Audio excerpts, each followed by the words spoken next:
Ako si Nardo, isa kong 22 anyos na binata na naninirahan sa isang maliit at liblib na baryo. Ang tanging kasama ko sa buhay ay ang aking bulag na tatay na si Luisito.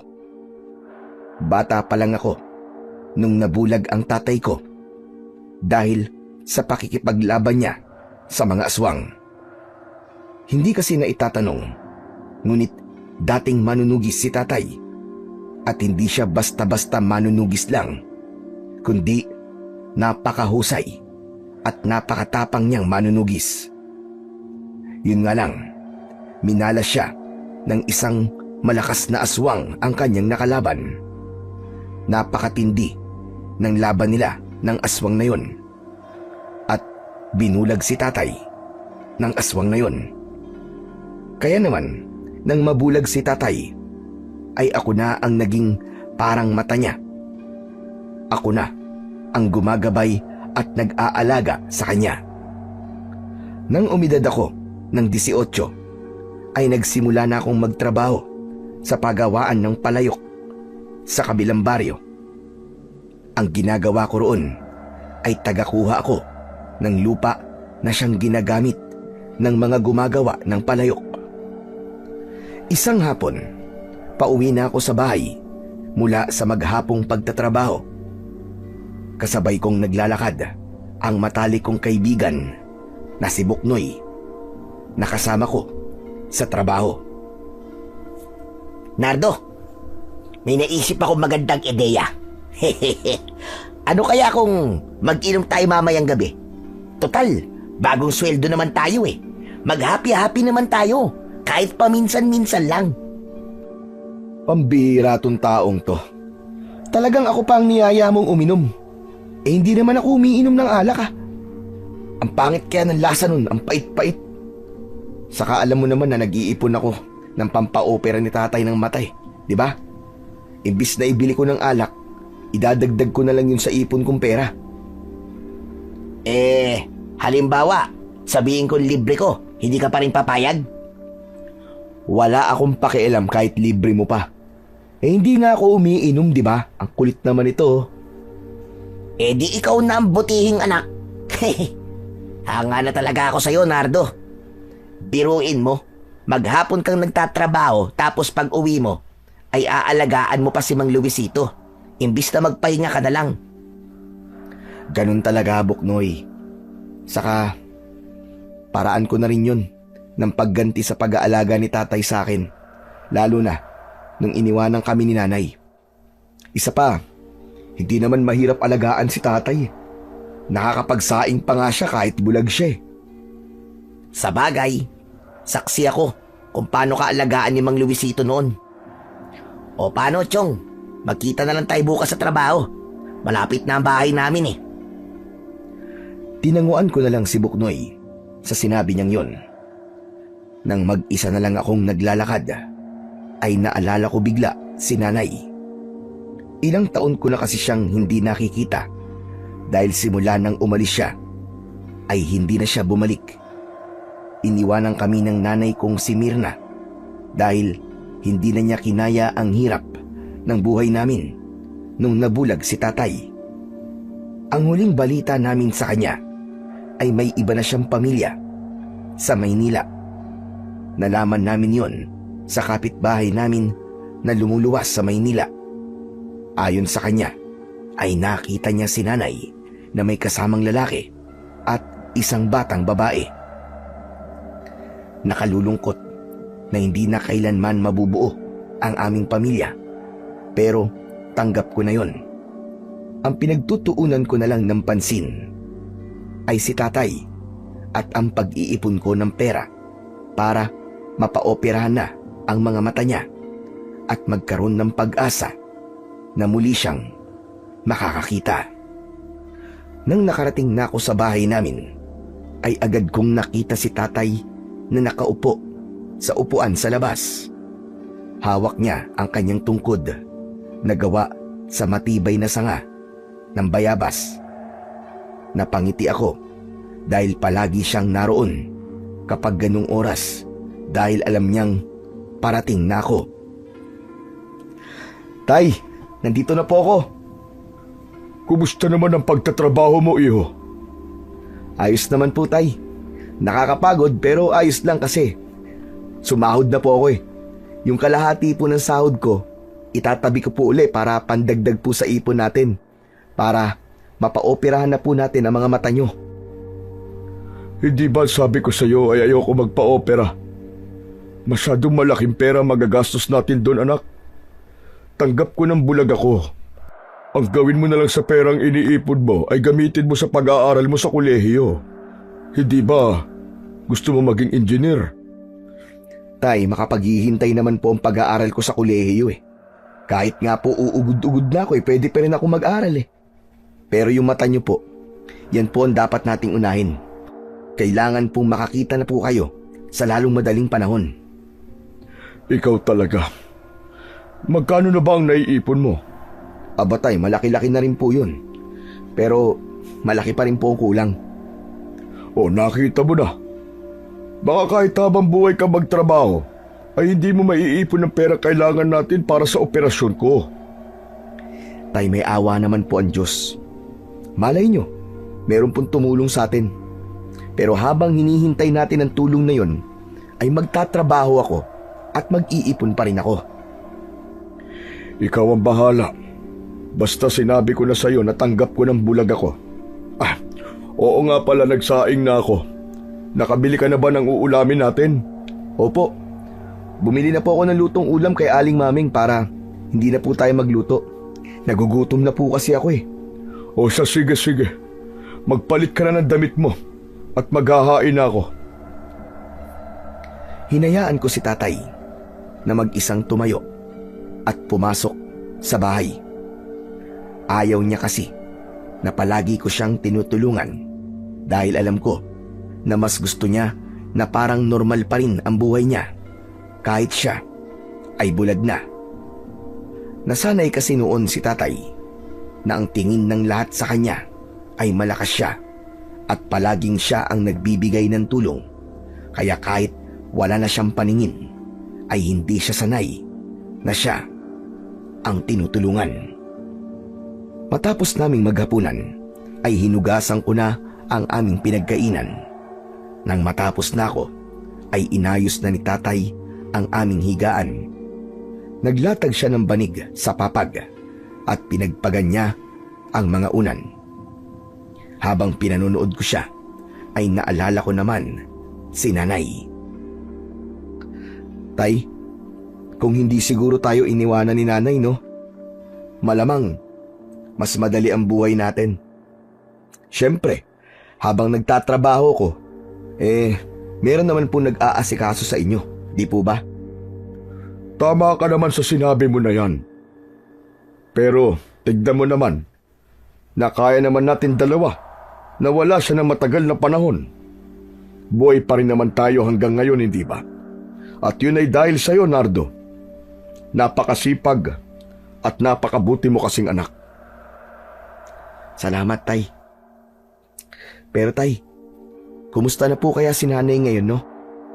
Sa tingin niyo po ba, totoo, na may bago na po siyang pamilya? Anak, sigurado ako na kung nasan man ang nanay mo, ay masaya na siya. Kasi kung hindi, malamang babalik siya rito sa atin. Hindi ba sabi niya bago siya umalis, ay nahihirapan na siya sa buhay niya dito? At kung may bago na siyang pamilya ngayon, ay maging masaya na lang tayo para sa kanya. Teka, bakit mo nga pala biglang naalala ang nanay mo? Wala naman po. Naisip ko lang po kasi kung ano po ang buhay natin ngayon, kung kasama pa rin natin siya. Pero sana nga tay, ay masaya na siya ngayon para naman nagkaroon ng magandang resulta yung pag-iwan na ginawa niya sa atin. Pero tay, tanong lang, galit ka po ba kay nanay? Aba, noon oo. Galit talaga ako sa kanya, pero ngayon, hindi na. Matagal ko na siyang pinatawad, anak. Iniisip ko na lang na talagang wala nahirapan na siya sa akin. Kaya mas pinili na lang niya na umalis. Ikaw ba, anak, tatanungin din kita. Galit ka ba sa kanya? Hindi po. Nagtampo, siguro. Pero gaya nyo, inintindi ko na lang po ang pag-iiwan niya sa atin. Napakabuti mo talagang bata, anak. Tama yan. Hindi mo kailangan magtanim ng galit sa nanay mo kahit iniwan niya tayo. Hindi maganda na may dinadala ka mabigat dyan sa dibdib mo. Pero, pwede bang tama ng pag-uusap natin tungkol sa nanay mo?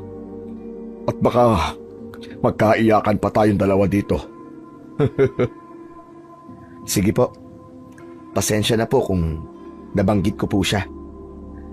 Ngumiti si tatay at ipinagpatuloy niya na ang pag-aayos ng aming higaan.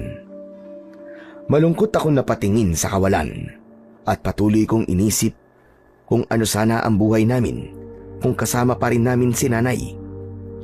Nanghihinayang ako dahil bago mabulag si tatay ay masasabi ko na isa kaming masaya at buong pamilya.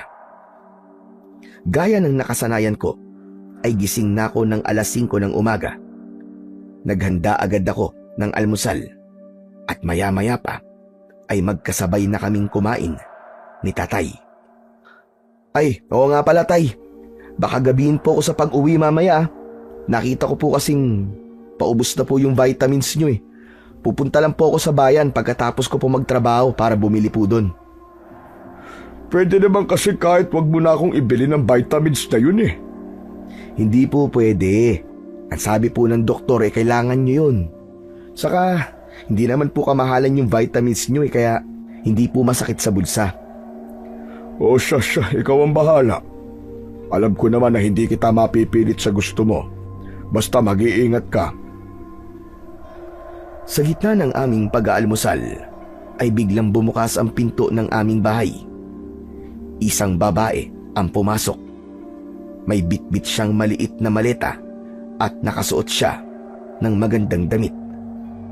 Nanlamig ang buong katawan ko nang mapagtanto ko na si nanay ang babaeng yun. Kahit na malaki ang pinagbago niya, ay hindi pwedeng hindi ko siya makikilala. Hindi ako nakapagsalita dahil pakiramdam ko ay nananaginip lamang ako ng sandaling yon. Nardo, ano ba yun? Meron ba dumating na tao? Narinig ko kasi na bumukas yung pinto. Meron, Luisito. Ako. Siguro naman ay nakikilala mo pa ang boses ko. Maging si tatay ay natigilan. Dahan-dahan siyang tumayo at napansin ko ang namumuong luha sa gilid ng mga mata niya. Habang ako naman ay hindi na napigilang tumakbo palapit kay nanay upang yakapin siya ng mahigpit. Nay! Nay! Nay! Bakit ngayon lang po kayo bumalik? Patawarin mo ako, Nardo. Mahabang kwento. Diyos ko! Ang laki-laki mo na anak. Pinata ka na. At ang gwapo-gwapo mo pa. Anong ginagawa mo rito, Mirna? Humiwalay muna si nanay sa pagkakayakap sa akin bago niya sinagot ang tanong ni tatay. Ano bang klaseng tanong yan, Luisito? Malamang, babalik ako rito dahil nandito ang anak ko. At kung iniisip mo na kaya ako nandito ay dahil sa'yo nagkakamali ka. Si Nardo lang talaga ang ipinunta ko rito. Anong ibig mo sabihin? Hindi na ako magpapaligoy-ligoy pa. Ang totoo niyan ay wala akong balak na magtagal dito. Nandito lang ako para sunduin ang anak ko. Isasama ko na siya pabalik sa Maynila. Talaga po, Nay? Sa Maynila na po tayo titira? Tay, sa Maynila na raw po tayo titira. Hindi mo ba narinig ng mabuti ang sinabi ko, Nardo? Ikaw lang ang isasama ko sa Maynila. Magiging maganda ang buhay mo ron, anak. Hindi mo na kailangan magtiis sa maliit na bahay natin dito. Doon ay malaki ang bahay natin. Tapos makapag-aaral ka ng kolehiyo at kahit anong kurso ang gusto mo ay pwede. Makikilala mo na rin ang kapatid mo sa ama na si Angelica. Sandali akong natigilan sa mga sinabing yun ni nanay. Tumingin ako kay tatay na halatang pinipigilan ang pagpatak ng luha. May awa akong naramdaman para sa kanya dahil hindi ko akalain na ako lang ang gustong isama ni nanay sa Maynila. Bakit bigla ka natahimik, Nardo? Alam ko na. Hindi ka siguro makapaniwala sa mga sinabi ko sa'yo, no? Totoo mga sinabi ko, anak. Mayaman na ako ngayon. Nung nakipagsapalaran kasi ako sa Maynila, ay nagtrabaho ko sa isang pabrika. Doon ko nakilala si Manuel. Supervisor siya sa pabrika na yon. Siya na ngayon ang asawa ko. Huwag ka nga magpatawa, Mirna. Anong asawa sinasabi mo? Ako pa rin ang asawa mo dahil kasal tayo sa simbahan. Huwag ka na nga magmaasim dyan. Darating din tayo sa pagpapawalang bisa na kasal natin para makapagpakasal na kami ni Manuel. Hindi ka ba nahihiya sa sarili mo? Kung makapagsalita ka sa akin ngayon ay parang ako pa ang may nagawang malaking kasalanan sa iyo. Hindi ba't dapat ay nagpapakumbaba ka? Dahil ikaw ito nag-iwan sa amin ng anak mo. Tapos ay babalik ka rito na para bang isang tuta lang ang iniwanan mo na napakadaling makuha. May dahilan ako, Luisito, kung bakit ko kayo iniwanan noon. At wala akong pinagsisisihan sa bagay na yon dahil naging maganda ang buhay ko. Naging maganda na pala ang buhay mo. Pero bakit napakatagal bago mo naisipang kunin ang anak mo? Dahil ngayon ko lang napapayag si Manuel. Nakuhanin ko na si Nardo. Saka, mahalaga pa ba? Kung matagal ako nawala, ang mahalaga ay bumalik ako. At handa kong bigyan ng magandang buhay si Nardo na hindi mo kayang ibigay sa kanya. Nay, sandali. Huwag niyo naman po sabihan si tatay ng ganun. Isa pa, hindi ko po kayang iwanan si tatay dito lalo na't bulag siya. Kailangan niya po ako dito, Nay. Hindi makapaniwalang tumingin si nanay sa akin. Hinawakan niya ang magkabilaan kong pisngi at diretso niya akong tinignan sa mata. Kung sasama ka sa akin, anak, hindi ka na makakaranas ng paghihirap. Lahat ng bagay na gusto mo ay kaya ko nang ibigay sa iyo. Magiging maganda ang buhay mo sa Maynila kapag sumama ka sa akin. Pero paano naman po si tatay, Nay, kung sasama po ako sa inyo? Sino po mag-aalaga sa kanya? Huwag mo nang intindihin ang tatay mo. Kilala mo siya. Malakas at matatag siya. Isa pa, sa tagal niya ng bulag, ay sigurado ako na sanay na siyang mabuhay ng walang nakikita. Sigurado ako na hindi rin siya pababayaan ng mga kapitbahay niya. Nay, pasensya na po. Pero hindi ko po kayang ipagkatiwala si tatay sa mga kapitbahay o sa ibang tao. Siguro nga po, ay magiging maganda ang buhay ko kapag sumama po ako sa inyo. Pero hindi po ako magiging masaya. At hindi rin po ako matatahimik kasi alam kong mag-isa dito si tatay. Ang ibig mo ba sabihin ay hindi ka sasama sa akin? Ganun na nga, Nay. Pasensya na po talaga. Ano ka ba, Nardo? Mag-isip ka nga mabuti. Gamitin mo ang utak mo. Walang mangyayaring maganda sa'yo dito. Maniwala ka. Di, Nay, sorry po talaga. Pero hindi ko po kayang iwanan si tatay. Ayaw mo ba akong makasama, anak? Galit ka ba sa akin? Kasi iniwanan kita dati. Hindi naman po sa ganun, Nay. Pero iniisip ko rin po si tatay. Sasama lang po ako sa inyo kung kasama ko siya. Narinig mo naman siguro si Nardo, Mirna. Huwag mo na siyang pilitin kung ayaw niya sumama sa'yo. Hindi. Hindi ako aalis dito nang hindi ko kasama si Nardo. Dito lang ako hanggang sa makumbinsi ko siyang sumama sa akin sa Maynila. Ngayon pa lang, Nay, sinasabi ko po sa inyo na buo na po ang desisyon ko na hindi po ako sasama sa inyo. Sa kanay, pasensya na po. Kung kailangan ko munang umalis kasi may trabaho pa po ako. Malapit na po akong malate. Ano? Nagtatrabaho ka? Nakita mo na, Luisito? Pinagtatrabaho mo ang anak ko imbis na nag-aaral siya. Hindi sinagot ni tatay si nanay. Kahit gusto ko pang makasama at makausap si nanay ng matagal ay hindi maaari dahil may trabahong naghihintay sa akin Umasa na lang ako na kapag balik ko sa bahay mamaya ay naroon pa rin si nanay.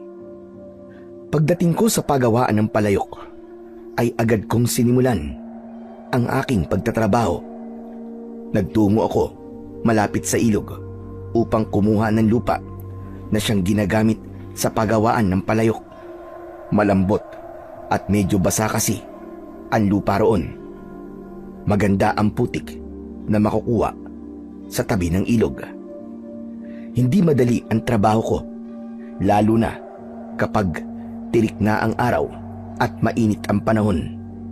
Hinuhukay ko ng mabuti ang lupa gamit ang pala at pagkatapos ay inilalagay ko yun sa timba na siyang isinasakay ko naman sa isang kariton.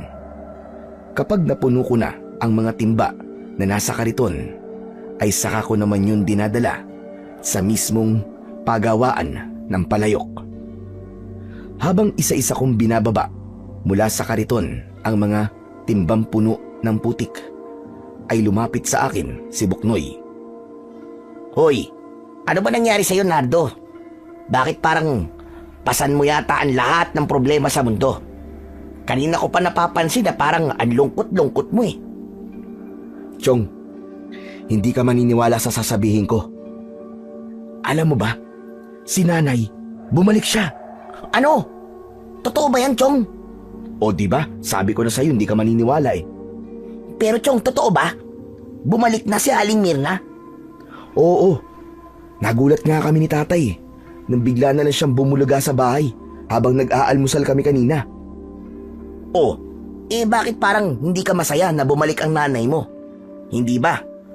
Kapag napag-uusapan natin siya palagi mo sinasabi na sana ay bumalik na siya. Masaya naman ako. Biruin mo, Buknoy, bata pa lang ako nung iwan niya kami, di ba? Halos araw-araw talaga ako nagdadasal na sana bumalik na siya. Pero ngayon, hindi ko magawang maging masaya. Kasi ang gusto ni nanay ay sumama ako sa kanya sa Maynila. Mayaman na pala siya ngayon, Buknoy, kasi nakapag-asawa daw siya ng mayaman. Oh, jackpot ka pala, Nardo Mayaman na pala si Aling Mirna bakit ka malungkot? Bumalik na ang nanay mo tapos mayaman na pala siya ngayon at isasama ka pa niya sa Maynila, di ba? Dapat maging masaya ka. Di nga. Kasi ako lang ang gusto niyang isama sa Maynila. Si tatay, may iwan siya sa baryo natin. Aba, hindi ko naman pwedeng iwanan si tatay na mag-isa dito, no? At ipagkatiwala na lang siya sa mga kapitbahay namin. Yun lang. Sa bagay, mahirap talagang iwanan si Mang Luisito. Kasi bulag siya. Kahit hindi bulag si tatay, hindi ko pa rin siya kayang iwanan na mag-isa. Alam mo naman, na siya lang ang nakasama ko simula nang umalis si nanay, di ba? Saka, kapag sumama ako kay nanay sa Maynila, sigurado na malulungkot si tatay. At hindi kaya ng konsensya ko na maganda nga ang buhay ko habang ang tatay ko naman ay naghihirap dito sa baryo natin. Kaya yun, sinabi ko kay nanay na hindi ako sasama sa kanya sa Maynila kahit napakarami niyang ipinangakong magagandang bagay sa akin, gaya daw ng pag-aaralin niya ako at titira ako sa isang malaking bahay. Mahirap nga yung sitwasyon mo, Chong. Pero sayang yung magandang buhay na naghihintay sa'yo sa Maynila. Biruin mo, kung sasama ka kay Aling Mirna, paniguradong hindi mo na kailangan magtrabaho. Magbubuhay hari ka na. Hindi ka na hawak ng putik na katulad niyan. Limpak-limpak na salapi na ang hawakan mo, di ba? Maraming ang pera, buhay hari nga, pero hindi naman masaya. Mas gusto ko pang naghihirap ako, pero masaya ako at kasama ko si tatay. Kaya nga sinabi ko kay nanay na kung hindi kasama si tatay, hindi ako sasama sa kanya. Anong sabi ng nanay mo? Ayun, sabi niya hindi raw siya aalis ng bahay hanggat hindi niya ako nakukumbinse na sumama sa kanya. Ang hirap talaga niyan, Nardo. Mamimili ka sa magandang buhay na naghihintay sa'yo at sa tatay mo. Hindi naman mahirap yan para sa akin kasi desidido akong hindi iwanan si tatay. Buo na ang desisyon ko, Chong, na kung hindi isasama ni nanay si tatay sa Maynila, Dito na lang ako sa baryo natin. Ikaw ang bahala, Chong. Pero yun nga, nakapanghihinayang yung magandang buhay na naghihintay sa'yo sa Maynila. Kung hindi lang sana bulag si Mang Luisito, no? Hindi ka na sana mahihirapang magdesisyon. Mamaya na nga tayo magkwentuhan at baka makita pa tayo ni Bossing. Mapapagalitan na naman tayo nun. O sige, magtrabaho na muna tayo. Nang bumalik si Buknoy sa paggawa ng palayok, ay inasikaso ko na ang ginagawa ko. Pinilit kong ituon ang isip ko sa trabaho para kahit paano ay hindi ko maisip ang mga gumugulo sa utak ko. Pero hindi yun naging epektibo dahil paulit-ulit na tumakbo sa utak ko ang biglaang pagbabalik ni nanay sa buhay namin ni tatay. Nang matapos na ang trabaho namin sa araw na yon, ay dumiretso muna ako sa bayan para bumili ng vitamins ni tatay. Hindi ako nagtagal sa bayan at umuwi na ako sa bahay namin. Pag-uwi ko ay nakita ko si tatay na naghihintay sa labas. Nagmano ako sa kanya. Pagpasok ko sa bahay ay nagulat ako dahil meron doong mga paper bag at mga kahon. Sinalubong ako ni nanay at mahigpit niya akong niyakap ng mabilis habang may malaking ngiti sa labi niya. O anak, bakit naman ginabi na ang uwi mo? Ano bang trabaho mo? Sa pagawaan po ng palayok, Nay. Doon ako nagtatrabaho. Diyos ko, kang bata ka. Bakit naman ganyang trabaho ang ginagawa mo? Eh di palagi kang nadudumihan. Ayos lang naman po yun eh. Ang mahalaga po, marangal po ang trabaho ko at hindi po ako nagnanakaw o gumagawa ng masama. Nako anak, sinasabi ko sa'yo, kung ikaw ay sasama sa akin sa Maynila, hindi mo na kailangan madumihan. Mag-aaral ka lang doon at kapag nakatapos ka na, ay paniguradong may magandang trabaho na naghihintay sa'yo.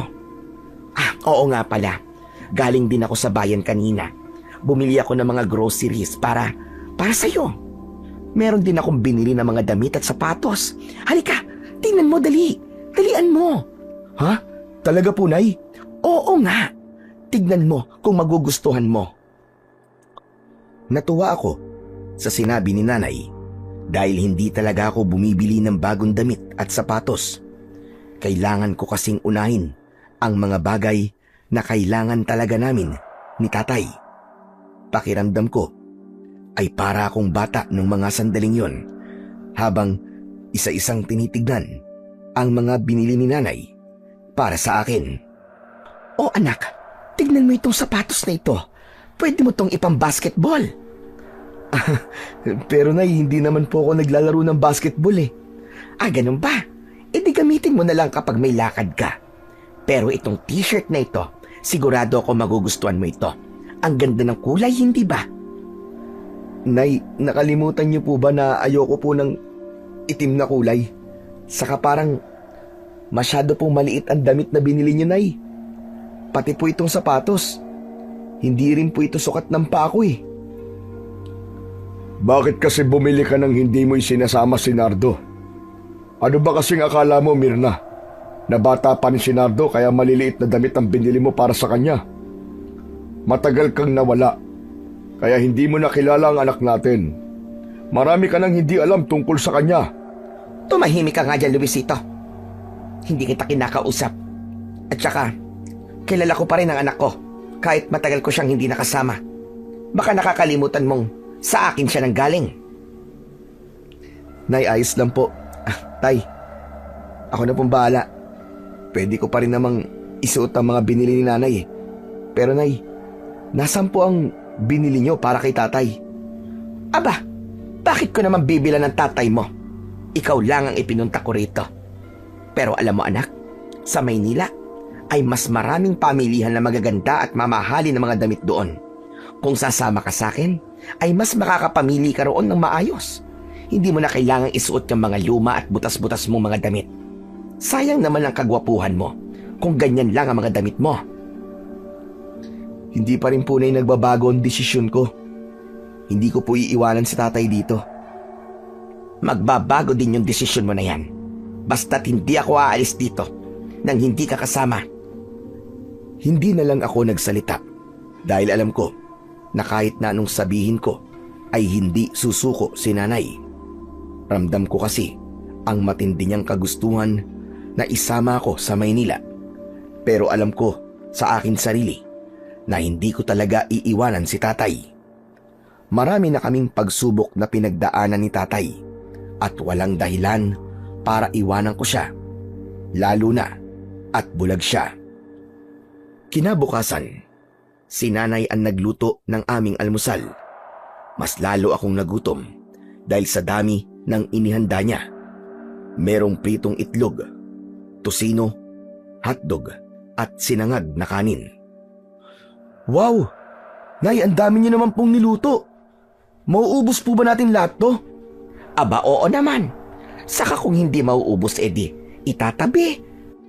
Pero alam mo ba, anak, sa bahay natin sa Maynila ay mas maraming masasarap na almusal doon. Kakaunti pa nga ito kasi hindi ako pwedeng bumili ng marami. Wala namang refrigerator dito para makapagtabi ako ng mas maraming pagkain.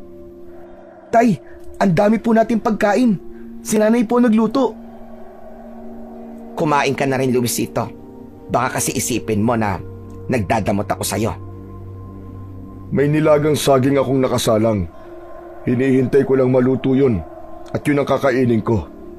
Hay nako, hanggang ngayon ay ma-pride ka pa rin. Tay, ito na lang po ang kainin natin. Bihira po tayo makapag-almusal ng ganito kaya sulitin na po natin habang nandito po si nanay. Nilagyan ko ng pagkain ang pinggan ni tatay at nakita ko na napilitan lang siyang kumain. Pero may kasiyahan akong naramdaman ng sandaling yun. Hindi ko na kasi matandaan kung kailan kami huling kumain bilang isang buong pamilya. Kahit hindi nag-uusap ang mga magulang ko habang kumakain kami, ay iniisip ko na lang na walang tensyon na namamagitan sa kanilang dalawa at ninanamnam ko na lang ng sobra ang oras na magkakasama kaming tatlo. Nakangiti ako nang pumasok ako sa trabaho. Agad na sumalubong sa akin ang kaibigan kong si Buknoy na napansin ko na para bang hindi maganda ang sasabihin sa akin. Napansin ko na rin na hindi pa nagsisimulang magtrabaho ang mga trabahador. Mas lalo akong nagtaka dahil may ilang mga pulis na naroon nakausap ang aming amo. Chong, ano nangyari dito?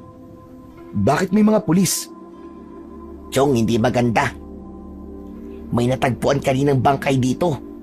Si Mang Kulas at saka yung anak niyang si Ruben. Ano? Totoo, Nardo. Inalis na kagad yung bangkay nila kasi sobrang butal ng pagkakapatay sa kanila eh. Mabuti na lang at hindi mo nakita dahil baka masuka ka pa. Teka, paanong sobrang brutal? Ano ba talaga nangyari? Chong, wak-wak yung tiyan nila tapos wala nang lamang loob. Para silang kinatay na baboy. Wala pang suspek ang mga pulis eh kasi wala namang kaaway si Mang Kulas at Ruben, di ba? Anak ng tutsang naman, oo. Napakabait pa naman nilang dalawa. Sino naman kayang walang puso na gagawa nun sa kanila? Diyos ko, sumalangit nawa ang kanilang kaluluwa at sana mapanagot ang kung sino mang pumatay sa kanila. Hindi ko man personal na nakita ang bangkay ni Mang Kulas at Ruben ay sapat na ang paglalarawan ni Buknoy para kilabutan ako ng gusto. Nang nakaalis na ang mga pulis, ay sinabi sa amin ng amo namin na pwede na kaming magsimulang magtrabaho. Habang kumukuha ako ng lupa sa tabi ng ilog, ay para akong wala sa sarili. Iniisip ko pa rin ang hindi magandang nangyari sa paggawaan ng palayok. Sina Mang Ruben at Kulas kasi ang nakatokang magbantay doon nung nakarang gabi, kaya malinaw na pinatay sila sa mismong pagawaan ng palayok. Nang malakas kong ibinaon ang pala sa lupa, ay natigilan ako dahil may tinamaan yun na isang matigas na bagay. Inisip ko na baka bato yun, kaya hinukay ko yun para maalis ko ang bato. Ngunit nagkamali ako. Hindi isang bato ang tinamaan ng pala ko, kundi isang kahon na gawa sa kahoy. Halos 2 dangkal lang ang haba ng kahon. Kinuha ko ang kahon at namangha ako sa mga kakaibang simbolo na nakaukit doon. Hanip! Ang ganda naman ng kahon na to. Hindi kaya ginto ang laman nito? Bumilis ang tibok ng puso ko. Naisip ko na kung ginto nga ang laman ng kahon na yun, ay maaari ko yung ibenta at baka sapat na yun para maipa-opera na ang mata ni tatay. Kaya naman, itinago ko sa pagitan ng mga timba ang kahon. Nang dalhin ko yun sa mismong pagawaan ng palayok, ay pasimple kong ipinuslit ang kahon at inilagay sa luma kong bag. Pag uwi ko sa bahay, gaya ng nakasanayan ko, ay naghihintay si tatay sa labas. Matapos kong magmano sa kanya, ay naupo muna ako sa tabi niya. Tay, kumusta po kayo rito? Baka naman po wala kayong ginawa ni nanay kundi mag-away at magtalo, ha? Naku, sinabi mo pa. Sinabihan ba naman ako na kausapin daw kita at ako magkumbinsi sa'yo na sumama sa kanya sa Maynila? Ang sabi ko ay malaki ka na at may kakayahan ka na magdesisyon para sa sarili mo. Pero anak, ayaw mo ba talagang sumama sa nanay mo? Mas magiging maganda ang buhay mo sa Maynila, anak. Makakapag-aral ka at matutupad ang mga pangarap mo na maging isang engineer. Tay, alam ko po na magiging masarap po ang buhay ko sa Maynila. Pero hindi po ako magiging masaya kung hindi ko po kayo kasama, tay. Mas gusto ko pa po na kahit naghihirap tayo, ay magkasama naman po tayo. Kaya ko naman mag-isa rito, anak eh. Mababait naman ang mga kapitbahay natin at paniguradong tutulungan nila ako. Pwede mo rin akong dalaw-dalawin dito kapag may libreng oras ka. Kahit na, tay. Ayoko pong magkalayo tayo. Kaya wala po akong pakialam kahit magiging mas maayos po ang buhay ko sa Maynila. Ay tay, nasan po pala si nanay? Parang wala po siya. Umalis po ba? Ang alam ko ay nasa bayan siya. Yung kasi ang paalam niya sa akin kanina eh.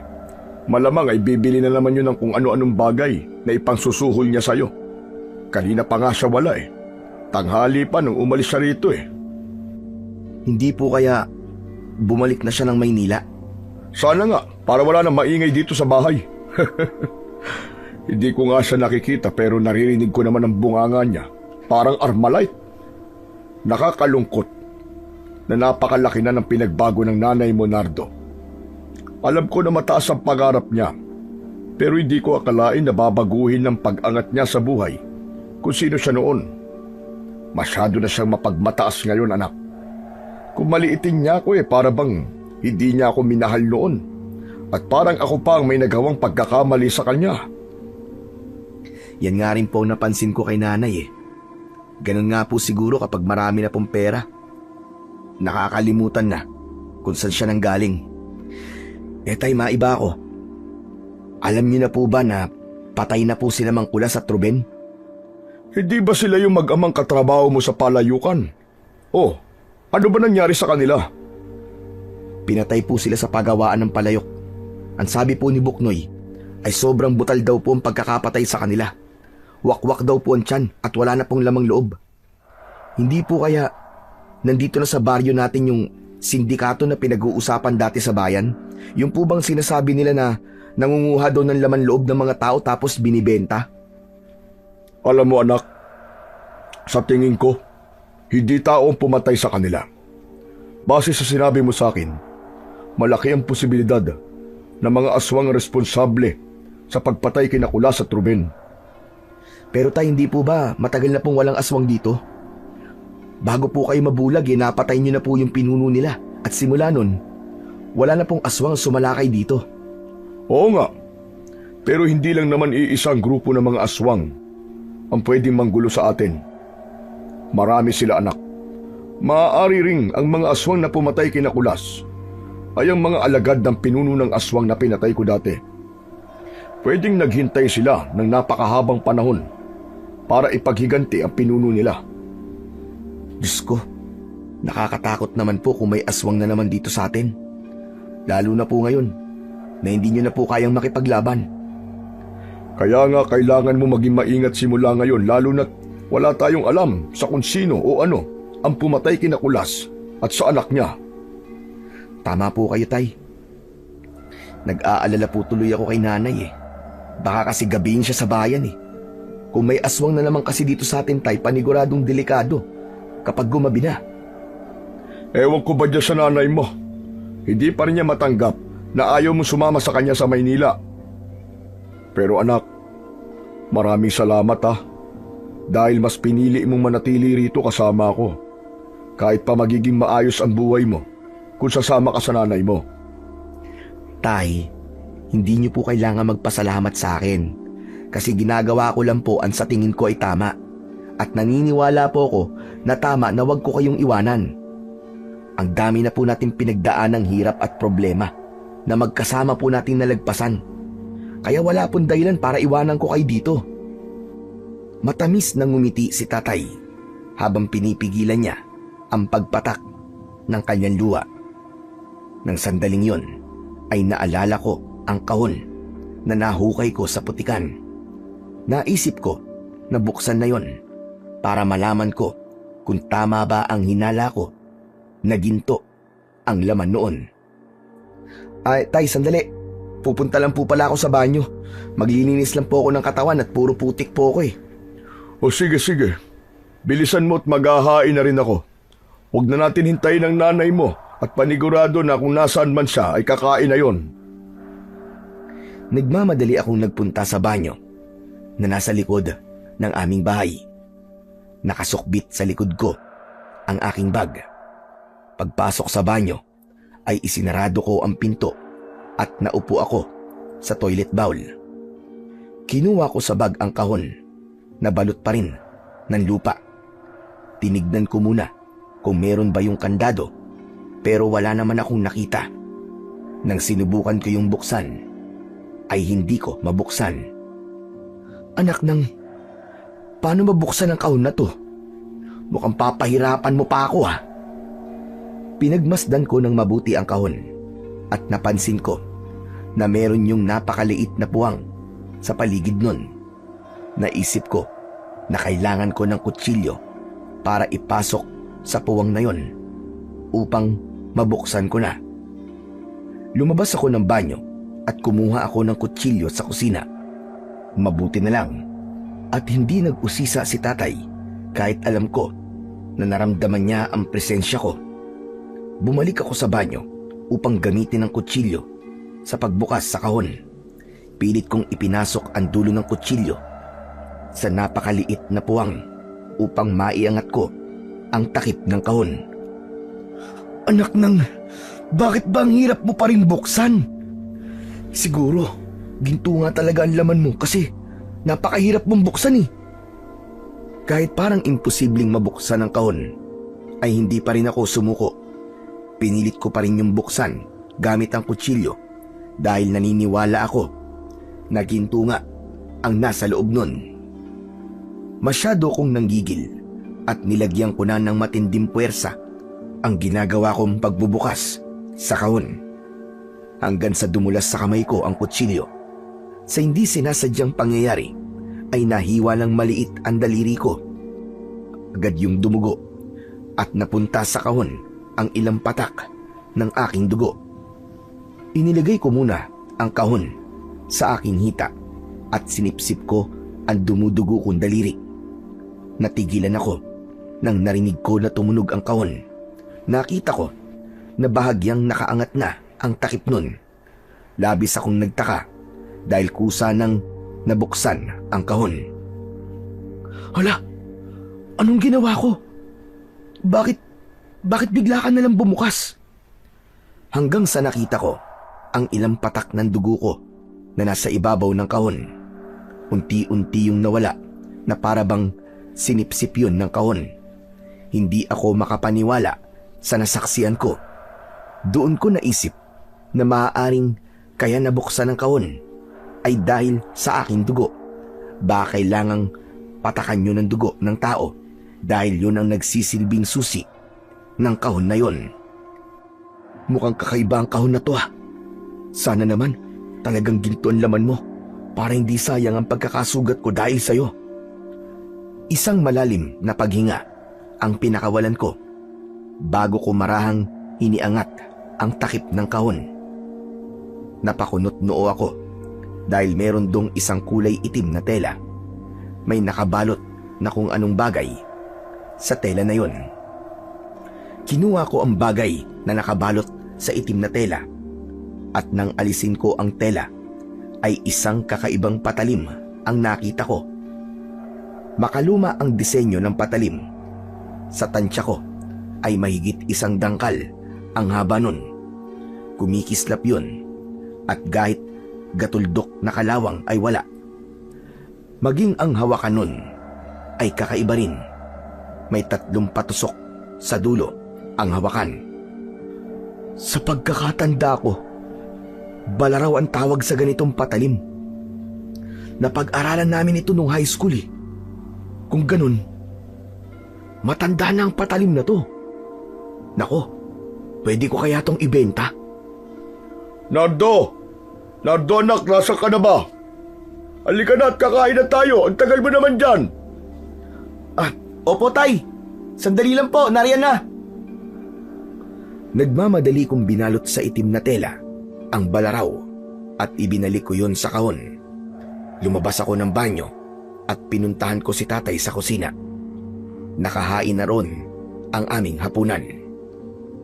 Bumalik ka ba sa banyo? Naramdaman kita kanina rito na pumasok eh. Opo tay. Bigla po kasing sumakit ang tiyan ko eh. O ano, masakit pa ba ang tiyan mo? Ang mabuti pa igawa kita na salabat. Mainam din yon kapag masakit ang tiyan. Ay, wag na po tay.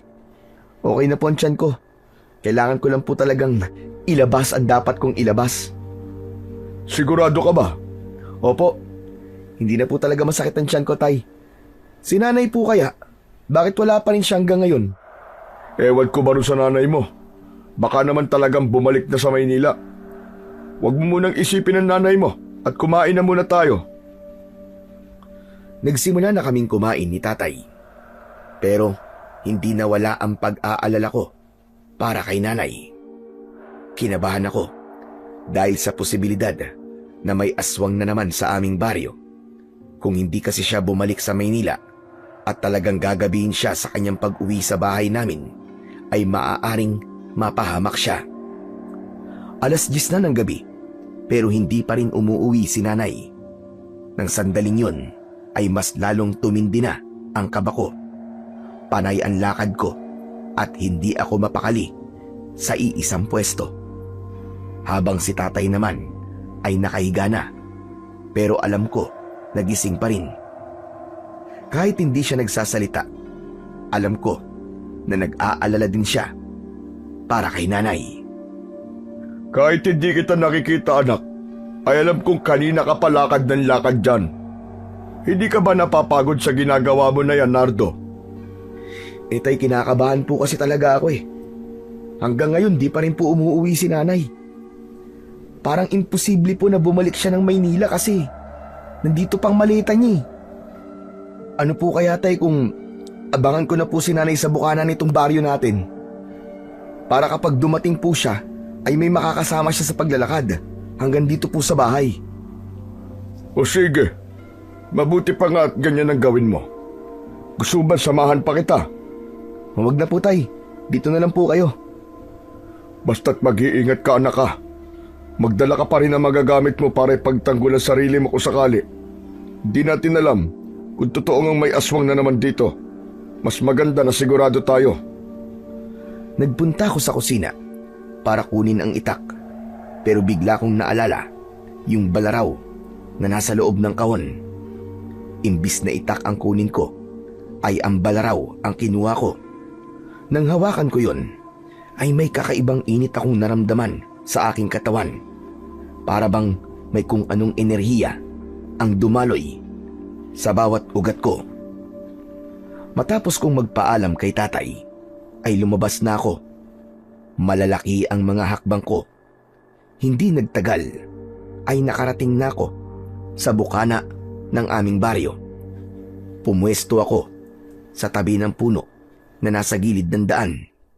Matyaga akong naghintay doon at umasa ako na anumang sandali ay makikita ko na si Nanay. Nasaan ka na ba kasi, Nay?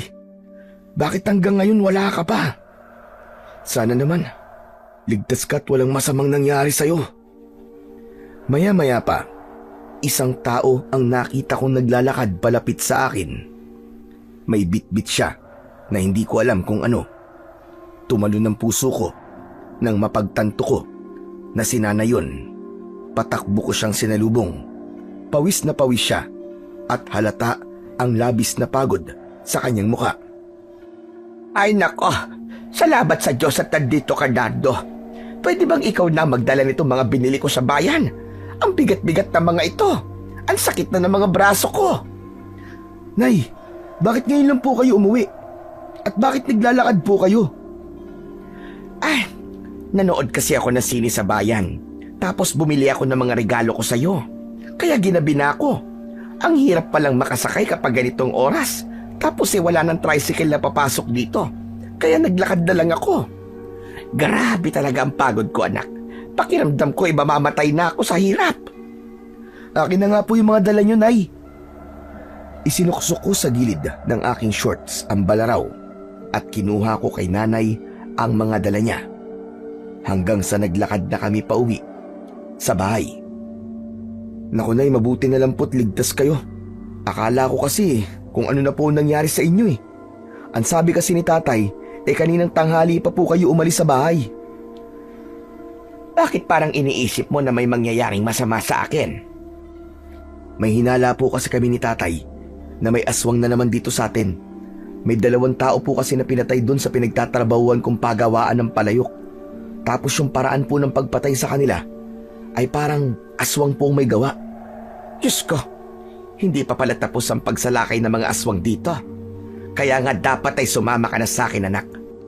Ligtas ka ron sa Maynila. Wala rong mga aswang-aswang, hindi gaya rito. Talagang nakakatakot manirahan dito, anak. Nay, mas lalo nga po kung dapat na hindi umalis dito eh. Kung may aswang nga po rito, ay mas kailangan ako ni Tatay. Ay nako, bakit iniisip mo pa ang tatay mo? Hindi ba manunugis siya? Noon nga ay napakarami niyang pinatay na mga aswang. Kaya sigurado ako na kaya niya ang sarili niya. Ang dapat na iniisip mo ay ang sarili mong kaligtasan, anak. Alam ko po na nag-aalala po kayo sa akin, Nay. Pero hindi ko po talaga kayang pabayaan si Tatay. Saka hindi na po siya gaya nung dati. Bulag na po siya ngayon. At hindi na po niya kayang makipaglaban sa mga aswang. Kaya nga po natatakot ako para sa baryo natin kasi wala nang pwedeng makipaglaban sa mga aswang. Hindi po ba? Si Tatay lang naman po ang nag-iisang manunugis dito sa atin. Ay nako, ewan ko sa'yo, Nardo. Pakiramdam ko tuloy mas mahal mo ang tatay mo kaysa sa akin. Nakakapagtampo ka na, ha?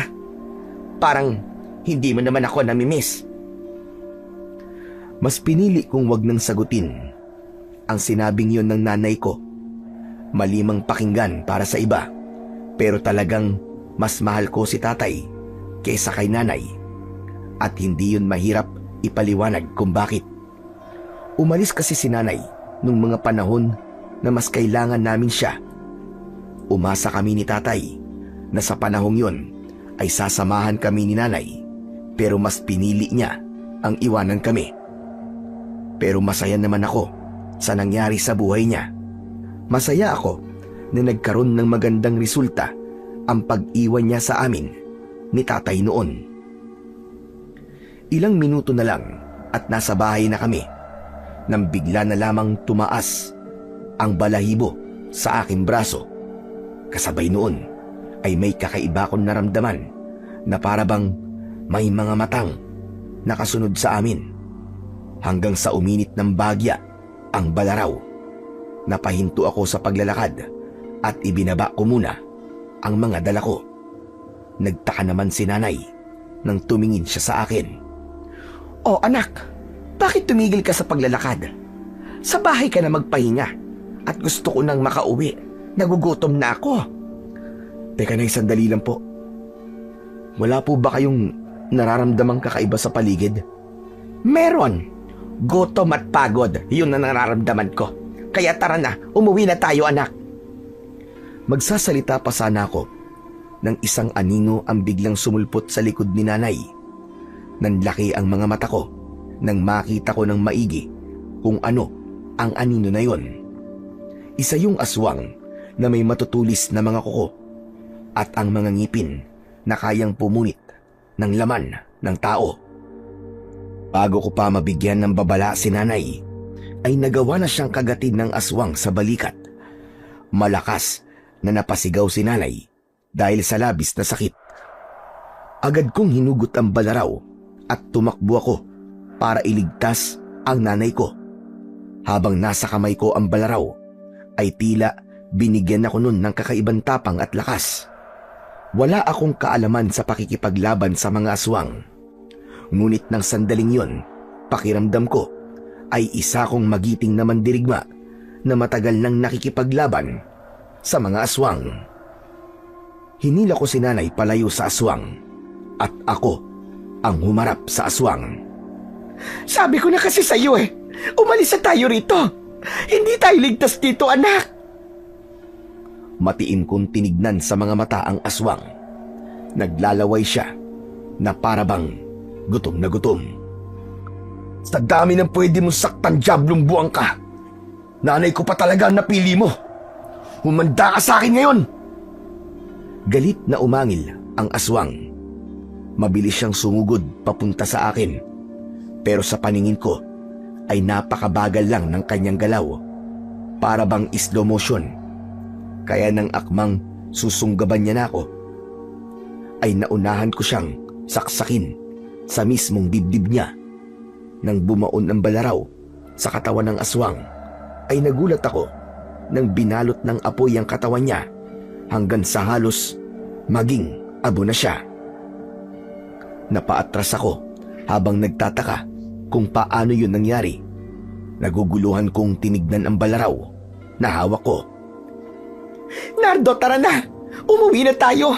Baka mamaya may ibang aswang pa sa paligid. Bilisan mo na anak. Hindi na ako nagsalita at kinuha ko na ang mga pinamili ni nanay. Tumakbo na kami hanggang sa nakarating na kami sa bahay. Agad kong isinarado ang pinto. Naabutan namin si tatay na nakaupo sa sahig habang may hawak na rosaryo.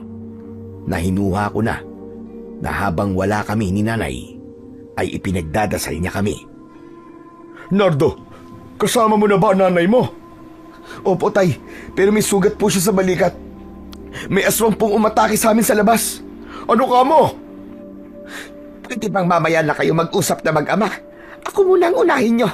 Ang sakit-sakit na ng sugat ko. Diyos ko po. Aray, mamamatay na yata ako. Inutusan ako ni tatay na kumuha ng panlinis ng sugat. Kinuha ko na rin ng langis na alam kong gamot sa sugat dahil paniguradong kailangan yun ni tatay. Si tatay ang naglinis ng sugat ni nanay. Kahit wala siyang nakikita, ay nagawa pa rin niya yun. Habang pinapanood ko silang dalawa, ay hindi ko maiwasang mapangiti. Pakiramdam ko kasi ng mga sandaling yun, ay bumalik ako sa aking pagkabata kung saan magkasundo pa ang aking mga magulang. Ganun kasi alagaan ni tatay si nanay dati. Matapos na malagyan ng langis ni tatay ang sugat ni nanay, ay inutusan niya kong lagyan yun ng benda gamit ang pinunit na lumang damit. Ano ba talaga ang nangyari? Totoo bang inatake kayo ng aswang? Oo nga po tay, mabuti na lang po at dala ko po yung balaraw. Ano? Anong balaraw? Yung sinaunang patalim po na nakuha ko po sa pagawaan ng palayok. Nahukay ko po yun tapos nakalagay pa nga siya sa kahon eh. Nagtataka nga po ako kasi nang saksakin ko po yung aswang gamit ang balaraw, ay bigla pong nilamon ng apoy yung aswang. Pwede ba? Ayoko nang pinag-uusapan yung mga aswang-aswang na yan. Nardo, Kailangan mo na talaga sumama sa akin sa Maynila sa ayaw at sa gusto mo. Hindi na tayo ligtas dito. Bilang nanay mo, ako ang magdidesisyon para sa'yo. Pero Nay, hindi ko po pwedeng iwanan si tatay dito na mag-isa. Ay nako, wala akong pakialam. Basta ako ang susundin mo. Aalis tayo rito bukas ng umaga. Kaya mag-empake ka na. Nagkakaintindihan ba tayo? Hindi ko sinagot ang sinabing yun ni nanay. Pero alam ko sa sarili ko na hindi ako aalis sa baryo namin, lalo na't nalaman ko na may aswang na naman doon. Kinabukasan ng umaga, pagkagising ko ay nakita ko si nanay na nakabihis ng maayos. Nasa tabi ng pinto ang maleta niya at halatang naghihintay siya na magising ako. Si tatay naman ay nakaupo sa labas. Mabuti naman at gising ka na, Nardo. Sige na, mag-empake ka na at pagkatapos ay maligo ka. Aalis na tayo rito ngayon. Nay, alam niyo naman po na ayokong iwanan dito si tatay eh. Sasama lang po ako sa inyo kung kasama siya. Hindi nga natin pwedeng isama ang tatay mo kasi magagalit si Manuel. Ikaw lang ang pinayagan niyang isama ko sa bahay natin sa Maynila. Pues, hindi po ako sasama sa inyo, Nay. Kayo na lang po ang umalis. Kung natatakot po kayo sa aswang. Total, sanay naman na po ako na iniiwan niyo kami ni tatay kapag hindi magandang sitwasyon dito. Anong sinabi mo? Eh di lumabas din ang totoo. Galit ka sa akin. Hindi mo pa rin nakakalimutan ang ginawa kong pag-iwan sa inyo noon. Ano po bang dapat kong maramdaman, Nay? Dapat po ba ako matuwa kasi iniwanan niyo kami dati? Wala na po ba akong karapatan na magalit o magtampo sa inyo dahil kayo ang nanay ko? Nay, sana maintindihan niyo na kami ni tatay ang mas matagal na magkasama at hindi ko siya kayang iwanan ng basta-basta na lang. Lalo na't bulag na siya. Hindi po ba kayo naaawa sa kanya, Nay? Paano po kaya kung kayo nasa kalagayan niya ngayon? Sige nga, isipin niyo na bulag kayo tapos iiwan namin kayo ni tatay na mag-isa. Ano pong mararamdaman niyo? Nay, tao po si tatay. Kahit nga po hayop eh. Kapag iniwanan niyo na mag-isa ay nalulungkot. Tao pa kaya? Hindi niyo po ba naisip na ano po ang naramdaman namin lalo na ni tatay nang umalis kayo? At nagkaroon pa kayo ng bagong asawa? Tila tinamaan si nanay sa mga sinabi ko dahil hindi kagad siya nakapagsalita. Unti-unting namuo ang luha sa gilid ng kanyang mga mata hanggang sa tuluyan na yung naglandas sa magkabilaan niyang pisngi. Noong umalis ako rito, ang plano ko ay magtrabaho lang sana sa Maynila. Wala akong balak na mag-asawa ng iba. Pero yun nga, nakilala ko si Manuel at nahulog ang loob ko sa kanya. Nakita ko sa kanya mga bagay na hindi kayang ibigay ng tatay mo. Ang totoo niyan, noon pa sinasabi ni Manuel na kunin na kita. Pero wala akong lakas ng loob na gawin yon dahil nahihiya ako sa inyo. Hindi ko kayang magpakita sa inyo matapos ng ginawa kong pag-alis dito. Ngayon lang ako nagkaroon ng lakas ng loob na bumalik dito. Alam kong mali ang ginawa ko.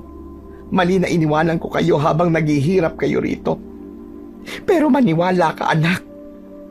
Umalis ako para mabigyan kayo ng magandang buhay. Kaya lang, hindi ko hawak ang aking kapalaran at hindi ko rin alam na darating si Manuel sa buhay ko. Kaya sana, mapatawad mo ko, anak. Sana, mapatawad niyo ko ng tatay mo. Lumapit ako kay nanay at mahigpit ko siyang niyakap. Nay, matagal ka na po naming napatawad ni tatay. Tanggap na po namin na meron ka ng ibang pamilya at kahit kailan, hindi na tayo mabubuo. Kaya sana, Nay, pagbigyan mo ang kaisa-isa kong gusto at yun ay ang manatiling kasama si tatay. Nasaktan po siya ng sobra nung nawala kayo. At mas lalo po siyang masasaktan kapag pati ako ay mawala sa kanya. Kahit ito na lang po ang ganti nyo sa nagawa niyong pag-iwan sa amin noon. Hayaan nyo na lang pong magkasama kami ni tatay. Masakit para sa akin, anak, na ayaw mong sumama sa akin. Pero siguro nga, ay hindi ko magagawang ihiwalay ka sa tatay mo. Kung yan talaga ang gusto mo, ay hindi na kita pipilitin. Pero sana, anak, ay hayaan mo kong maging nanay mo sa paraang alam ko. Hindi ko naman po itinatanggi na kayo po ang nanay ko. Kahit balibaligtarin man po ang mundo, ay hindi na magbabago na kayo po nagdala sa akin ng 9 na buwan sa tiyan nyo. Mali ka. 7 buwan lang kitang dinala kasi premature baby ka, anak. Seryoso po ako, Nay. Seryoso rin ako, anak. Kahit itanong mo pa sa tatay mo. Eh di, 7 buwan na kung 7 buwan. Pero seryoso na. Labag man sa kalooban ko, ay mukhang wala na akong magagawa. Hindi na kita pipilitin na sumama sa akin sa Maynila, anak. Pero tutulungan pa rin kita. Kailangan mo mag-aral dito at sana ay hayaan mo kong bisitahin ka kapag meron akong oras. Yun lang po ba? Wala pong problema. At sana ay wala rin problema yun sa tatay mo. Walang problema sa akin yun, Mirna. Ikaw ang nanay ni Nardo at hindi ko pwedeng alisin sa'yo ang karapatan mo sa kanya bilang ina. Kung ganun po ba aalis na po kayo ngayon? Pwede ko po kayong ihatid sa istasyon ng bus. Hindi mo na ako aalis. Kailangan ko muna makasiguro na ligtas ka bago ako umalis. Ayokong kapag nasa Maynila na ako mag-iisip ako na mag-iisip kung ano na ang nangyayari dito. Aalis lang ako kapag nasiguro ko na wala ng aswang ang nanggugulo rito. Hindi po kaya matagal lang kayo rito, Nay, kasi hindi natin alam kung ilang aswang pang sasalakay. Wala akong pakialam, anak. Basta yun ang desisyon ko. Kung yun po ang gusto niyong gawin, wala po akong magagawa. Pero Nay, maraming salamat po. Kasi natanggap niyo po ang desisyon ko. Nang sandaling yon, ay walang pagsidlan ang aking kasiyahan. Hindi ko kasi inasahan na matatanggap ni nanay na hindi ko kayang sumama sa kanya na hindi kasama si tatay. Sa kabila ng hindi magandang nangyari nung nakaraang gabi, ay masaya ako dahil nailabas na namin kung ano ang talagang gusto naming sabihin sa isa't isa. Magaan ang loob ko nang naglakad ako papunta sa aking trabaho, pero agad yung nawala. Nang pagdating ko sa kabilang baryo ay nakita ko ang mga bangkay na nakahanay sa gilid ng daan. Halos madurog ang puso ko dahil sa paghagulgol ng mahal sa buhay ng mga namatay. Hindi ako makatingin sa kanila dahil alam ko na maging ako ay maiiyak dahil sa bigat ng kanilang emosyon. Nang nakarating ako sa pagawaan ng palayok, ay sinalubong ako ni Buknoy. Grabe, Chong! Aswang pala ang pumatay kinamang pula sa turbin. Nakita mo naman siguro yung mga patay sa daan, di ba? Sinalakay pala ang baryong to kagabi ng mga aswang. Nakita ko nga, Buknoy. Nakakatakot na bumalik na mga aswang matapos ang napakahabang panahon. Kahit nga kami kagabi ni nanay, inatake din ng aswang. Mabuti na lang at sugat lang sa balikat ang nakuha ni nanay. Anak nang, totoo ba yung sinasabi mo? Kailan ba ako nagsinungaling sa'yo? Pero buti na lang at buhay pa kayo. Paano kayo nakaligtas? Ang sabihin mo, mabuti na lang at isang aswang lang ang umatake sa amin.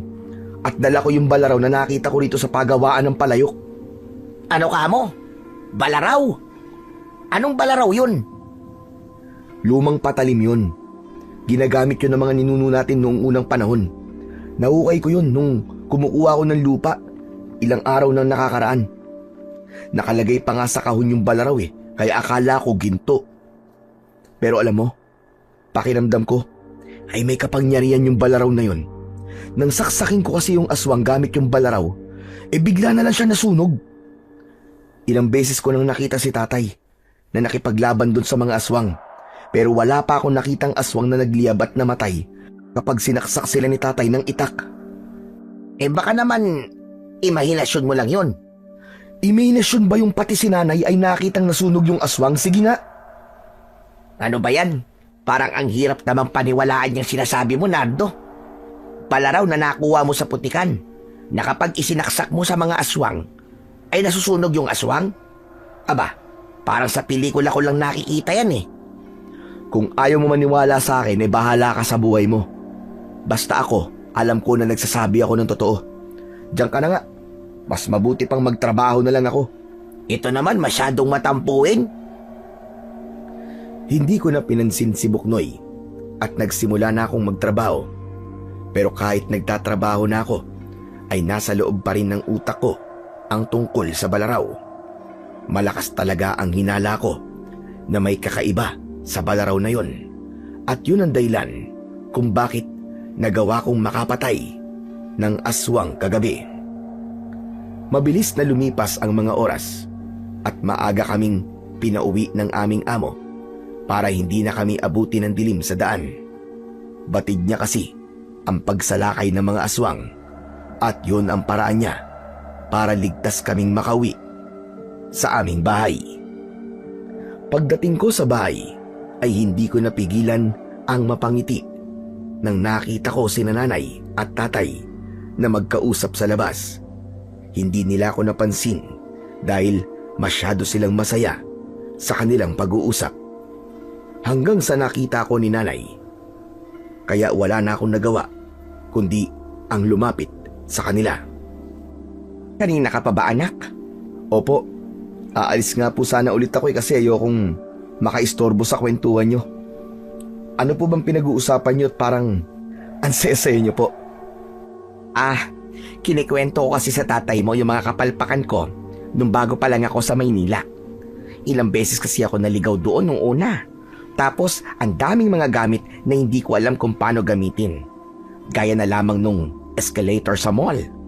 Nako, takot na takot ako dati sa escalator kasi hindi ko alam na meron palang hagdan na gumagalaw. Isipin mo yon. Dapat pala, hindi mo na ako nagpakita sa inyo para tuloy-tuloy po ang kwentuhan nyo. Nako, mabuti ka't umuwi ka na bago dumilim. Oo nga pala, magluluto na ako ng ulam natin para sa hapunan. Tumayo na si nanay at pumasok siya sa bahay. Ako naman ang umupo sa tabi ni tatay. Ayos ha. Nakakatuwa pong makita na magkasundo na po kayo ni nanay, tay. Para kasing bata pa yata ako nun nung huling beses ko kayong makitang ganun.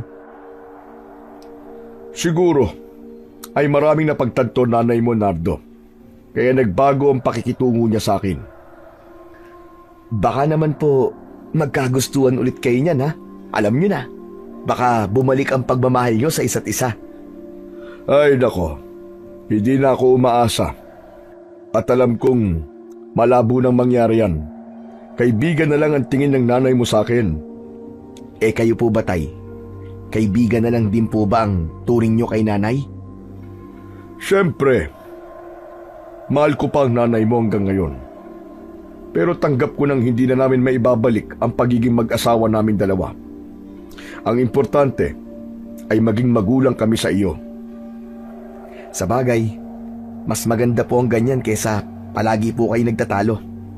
Tama ka dyan. Ayoko rin naman na habang kasama natin ang nanay mo araw-araw kami nag-aaway at hindi nagkikibuan. Mas mabuti nang maging magkaibigan kami kaysa magkaaway, hindi ba? Sandali akong tumahimik hanggang sa naalala ko ang hindi magandang nangyari sa kabilang baryo. Ay, naalala ko. Tay, kagabi pala, umatake na naman ng mga aswang sa kabilang baryo at marami-rami po ang pinatay nila doon. Kaya hindi po malabong mangyari na sa mga susunod na gabi ay dito naman sila manggugulo sa atin. Nakakatakot naman yung sinabi mo. Sana naman ay merong gawing hakbang sina Kapitan para maging ligtas sa mga tao dito. Sana nga po Pero hindi po natin pwedeng iasa na lang ang lahat kina Kapitan. Kailangan din po natin gumawa ng paraan para masiguro po ang kaligtasan natin. Sayang po no, dapat pala sinanay niyo ako nun para maging manunugis. Di sana, merong susunod sa yapak niyo. Sa totoo lang, Ay naisip ko na yan noon. Naisip ko na dapat merong magmamana ng kakayahan ko sa pakikipaglaban sa mga aswang. Kaya lang, naisip ko rin kung gaano kahirap ang maging isang manunugis. Kailangan mong isugal ang buhay mo para sa buhay ng mas nakararami. Hindi ka rin pwedeng tumigil sa pakikipaglaban hanggat merong aswang dahil ang pagiging manunugis ay isang panghabang buhay na responsibilidad. Dahil marami ang umaasa sa iyo. Kung hindi nga lang ako nabulag, Aba, siguradong hanggang ngayon ay nakikipaglaban pa rin ako sa mga aswang. At sigurado rin po ako na hindi matatakot ang mga tao sa mga aswang kasi alam nila na meron silang tagapagtanggol. Pero bakit nga po hindi niyo ako sinanay na maging manunugis, Tay? Gaya na sinabi ko kanina, anak, mahirap ang maging manunugis. Ayokong maranasan mo ang hirap na naranasan ko noon. Ang gusto ko ay mabuhay ka ng normal na walang iniisip na mabigat na tungkulin para sa baryo natin. Nakuha ko naman ang punto ni Tatay, pero hindi ko naiwasang matakot para sa aming baryo dahil sa pagkakataon na yon ay wala nang kagaya ni Tatay na may sapat na kaalaman at kakayahan para labanan ang mga aswang. Pagsapit ng oras ng aming pagtulog ay nahiga na ako. Nang dahil sa labis na pagod ko sa maghapong pagtatrabaho ay mabilis akong nakatulog. Hindi ko akalain na sa gabing yun pala ay dadalawin ako ng isang kakaibang panaginip. Sa panaginip ko ay naroon ako sa lugar kung saan ko nahukay ang balaraw. Hawak ko ang balaraw at isang lalaking may matipunong katawan ang nasa aking harapan. Tanging bahag lamang ang suot niya at pakiramdam ko ay bumalik ako sa panahon bago dumating ang mga Kastila sa Pilipinas. Ikinagagala kitang makilala at makita, Nardo. Teka, alam niyo ang pangalan ko? Paano niyo po ako nakilala? Sino kayo? Ang aking pangalan ay Dato Amakil. Ako ang espiritu na nakapaloob sa balaraw na iyong tangan. Ako ang dating nagmamay-ari ng balaraw na yan, Nardo. Ginamit ko yan sa pakikipaglaban sa mga aswang nung ako ay nabubuhay pa. Sabi ko na nga ba't luman-luma na ang balaraw na to eh. Napakaswerte ko kasi ako nakakita nito. Sadyang nakatakdang ikaw ang makakita ng balaraw, Nardo. Bago ka pa isinilang, ay nakaguhit na sa iyong palad na ikaw ang susunod na magmamay-ari niyan. Pero bakit po ako? Anong dahilan? At kailangan kong mahanap ang balaraw. Dahil ang dugo ko ang dumadaloy sa iyong ugat. Ako ang iyong ninuno.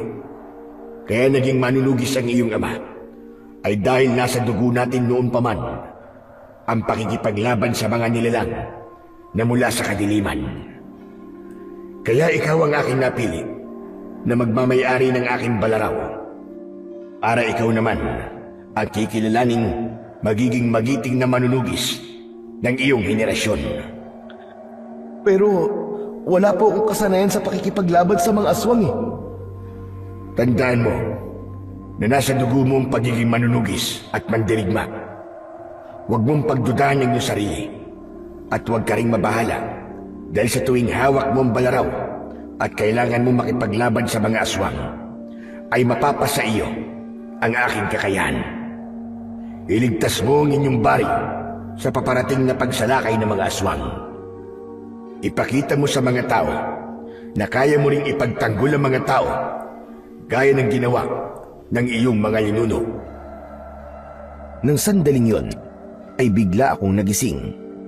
Tagaktak ang pawis sa aking muka at habol ko ang aking paghinga na parabang tumakbo ako ng ilang milya.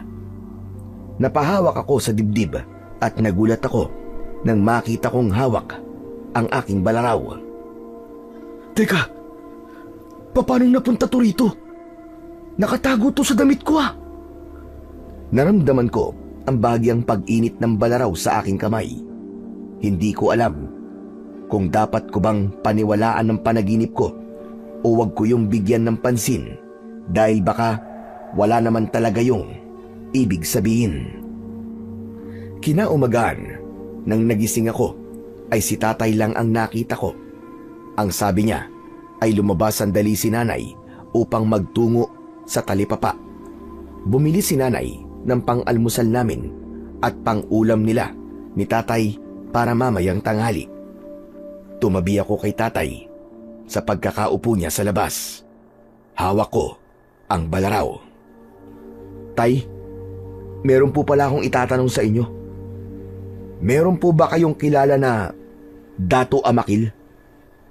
Paano mo nalaman ang pangalan na yan, anak? Pwede po bang bago ko po kayo sagutin, tay, ay sagutin niyo po muna ang tanong ko? Oo, kilala ko si Dato Amakil. Ayon sa lolo ko, ay siyang ninuno natin. Nabuhay siya nung panahon bago pa dumating ang mga Kastila dito sa Pilipinas. Nung nabubuhay pa siya, ay kilala siya bilang isang magiting na mandirigmang nakikipaglaban sa mga aswang. Kaya nasa dugo na talaga natin ang pagiging manunugis, anak. Ngayon, ang tanong ko naman ang sagutin mo. Paano mo nalaman ang pangalan ni Dato Amakil? Sa pagkakatanda ko, ay hindi ko siya naikwento sa'yo. Tay, hindi ko po alam kung maniniwala po kayo sa akin. Pero kagabi po, napanaginipan ko po si Dato Amakil. Nagpakita at kinausap po niya ako sa panaginip ko. Ang sabi po niya ay kailangan kong labanan ng mga aswang na sasalakay dito sa baryo natin gamit ang balaraw na nakita ko noon sa pagawaan ng palayok.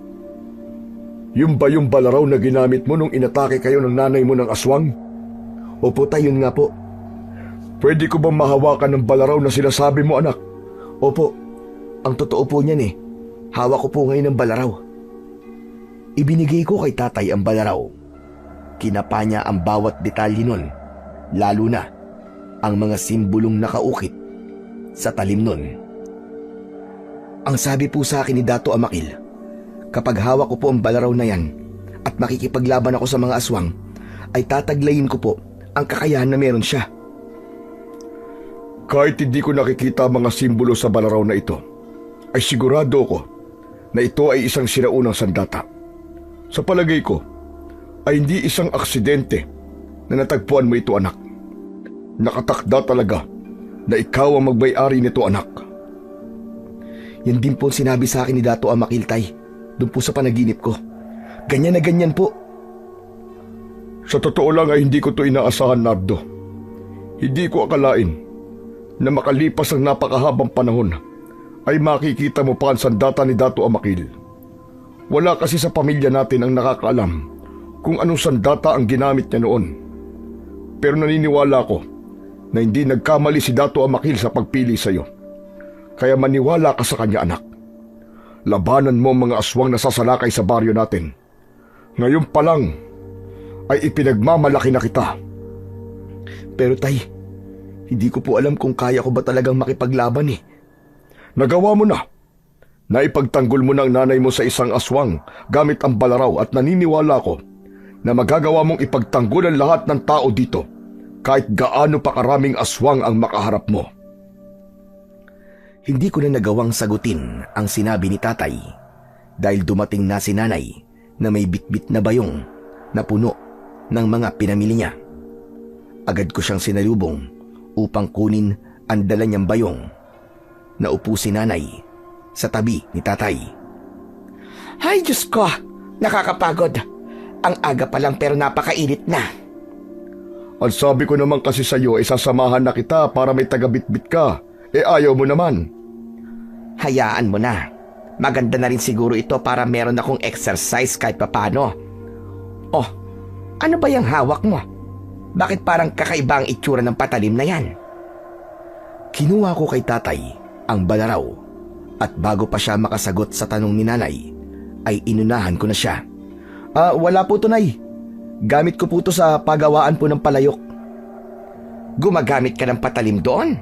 Hindi ba ang trabaho mo Kumukuha ka ng lupa na siyang ginagawang palayok. Pang ano po ito, Nay? Pambungkal po ng lupa, tama. Pambungkal ko po ito ng lupa, Nay. Ganun ba? O siya, magluluto na muna ako ng almusal natin. Bibilisan ko na lang at papasok ka pa sa trabaho, Nardo. Pumasok na si Nanay sa bahay. Nadala ang bayong. Bumalik ako sa pagkakaupo sa tabi ni Tatay. Bakit hindi mo sinabi sa nanay mo ang totoo tungkol sa balaraw na yan? Parang hindi niyo naman po kilala si Nanay. Paniguradong mag-aalala lang yun. At malamang ay sasabihin niya na wag akong makikipaglaban sa mga aswang. Sa bagay, tama ka, anak. Naalala ko tuloy nung ipinaalam ko sa kanya na gusto kitang sanayin na maging isang manunugis. Aba, galit na galit sa akin at ang sabi niya, ayaw niya raw na lumaki kang nakikipaglaban sa mga aswang. Isa rin ang nanay mo sa dahilan kung bakit nagdesisyon akong huwag kang sanayin. Pero kahit hindi niyo po ako sinanay, ay nakatakda po pala talaga na maging isa akong manunugis, Tay. Nakita niyo naman po na mismong ang kapalaran na ang gumawa ng paraan para maging kagaya niyo ko. Pero isang malaking karangalan po sa akin na susunod ako sa yapak niyo, Tay. Tinapik ni Tatay ang balikat ko at kahit wala na siyang sinabi, ay ramdam ko ang nag-uumapaw na suporta niya sa akin. May takot man akong nararamdaman ng mga sandaling yon sa maaaring mangyari sa pakikipaglaban ko sa mga aswang, ay buong puso akong nagtiwala sa kapangyarihan ng balaraw at sa aking sarili. Simula noon ay naging mababaw na ang tulog ko tuwing gabi. May pagkakataon din na hanggang madaling araw ay gising ako. Ginawa ko yun upang malaman ko kagad kung sakaling may mga aswang nasasalakay sa baryo namin. Kumalat na rin ang bali-balita ng pagsalakay ng mga aswang sa iba't ibang baryo, kaya mas lalong lumakas ang kutob ko na anumang sandali ay baryo na namin ang susunod na atakihin ng mga aswang. Hindi ako naging kampante at kapag wala si Nanay sa bahay o kaya naman ay meron akong pagkakataon sa pagawaan ng palayok, ay nagsasanay ako ng mag-isa sa paggamit ng balaraw sa pakikipaglaban. Inaalala at ginagaya ko ang mga galaw ni Tatay noon, ngunit napansin kong kusang gumagalaw ang aking katawan na para bang merong gumagabay sa akin at alam ko na si Dato Amakilyon. Isang gabi, habang tulog na si Nanay at Tatay, ay gising na gising pa rin ako. Pinapakiramdaman ko ang paligid dahil kakaiba ang kaba ko na para bang may hindi magandang mangyayari. Hanggang sa narinig ko ang sigawan ng mga tao sa labas. Nagising na rin si Nanay at Tatay. Anong nangyayari? Bakit ang ingay ng mga tao sa labas? Hindi yun isang simpleng ingay lang. Sigurado ko na may mga aswang na sumasalakay. Nardo, ito na ang tamang oras. Teka, sandali. Anong tamang oras ang sinasabi mo? Ano to, Luisito? Walang sumagot sa tanong ni Nanay. Bumangon ako at kinuha ko ang balaraw. Palabas na sana ako ng bahay namin nang humarang si Nanay sa pintuan. Saan ka pupunta, Nardo? At may dala kang patalim. Nay, kailangan ko po makipaglaban sa mga aswang. Kailangan ko pong tulungan ng mga tao. At kailan ka pa natuto makipaglaban sa mga aswang? Nay, hindi na po mahalaga kung kailan ako natuto. Mamaya na lang po tayo mag-usap. Mas importante po ang gagawin ko ngayon. Hindi. Hindi ako pumapayag na lalabas ka at makipaglaban ka sa mga halimaw na yon. Nakalimutan mo na ba nangyari sa tatay mo? Nabulag siya dahil sa pagpapakabayani niya. Biglang tumayo si Tatay at lumapit siya kay Nanay. Maigpit niyang hinawakan ang mga braso ni Nanay. Luisito, ano bang ginagawa mo? Bitiwan mo nga ako. Sige na, Nardo, lumabas ka na. Ako nang bahala sa nanay mo. Gawin mo ang dapat mong gawin, anak. Nababaliw ka na, Luisito. Gusto ba mapahamak ang anak natin? Magtiwala ka sa kanya. Kaya niya ang ginagawa ko noon at mas mahihigitan pa niya yon. Umalis ka na, Nardo. Sige na. Opo! Hindi binitiwan ni tatay si nanay. Kahit na anong pagpupumiglas ang ginawa ni nanay, ay wala siyang nagawa. Walang pagdadalawang isip na lumabas na ako ng bahay namin. Patuloy sa pagsigaw at pagtawag si nanay sa akin, pero hindi ko siya pinansin. Nang nasa labas na ako, ay sandali akong natigilan sa tagpo na sumalubong sa akin. Napakaraming aswang ang nasa aming baryo. May ilan na pumapasok sa mga bahay at meron ding inaatake ang mga tao. Mahigpit kong hinawakan ng balaraw at agad kong naramdaman ang kapangyarihan nun. Dato Amakil, gabayan niyo po ako. Tulungan mo akong ipagtanggol ang aming baryo laban sa mga aswang. Hindi na ako nagdalawang isip. Sinugod ko agad ang isang aswang at sinaksak sa likod gamit ang mahiwagang balaraw. Nagliyab ang buong katawan ng aswang na yon na parabang tinamaan siya ng kidlat. Malakas na sumigaw ang aswang habang nagiging abo sa harapan ko. Napahinto ang dalawang aswang at sabay nila akong tinignan. Nagngangalit ang mga ngipin nila. Sige! Mga diablong buwang kayo! Lumapit kayo kung gusto niyo matulad sa kasama niyo! Lapit! Sabay na tumalon ang dalawang aswang papunta sa akin. Iniwasan ko ang isa, habang ang isa naman ay sinaksak ko sa dibdib. Mabilis akong yumuko at ang isang aswang naman ang sinaksak ko sa tiyan. Magkasabay na umapoy ang dalawang aswang. Sa pagkakataon na yon ay nakuha ko na ang atensyon ng iba pang mga aswang. Magkakasabay silang sumugod sa akin. Ang isa ay malakas akong sinipa sa tiyan at napahiga ako sa putikan. Tatayo sana ako, pero pinagtulungan ako ng mga aswang. Kumapit sa buong katawan ko at maging sa muka ang putik. Pero imbis na manghina, ay mas lalo akong lumakas. Isang napakalakas na sigaw ang pinakawalan ko at nagpumilit akong tumayo. Hindi ako makapaniwala na sa tuwing may mga aswang na kumakagat sa akin, ay hindi bumabaon ang matutulis nilang ngipin sa balat ko.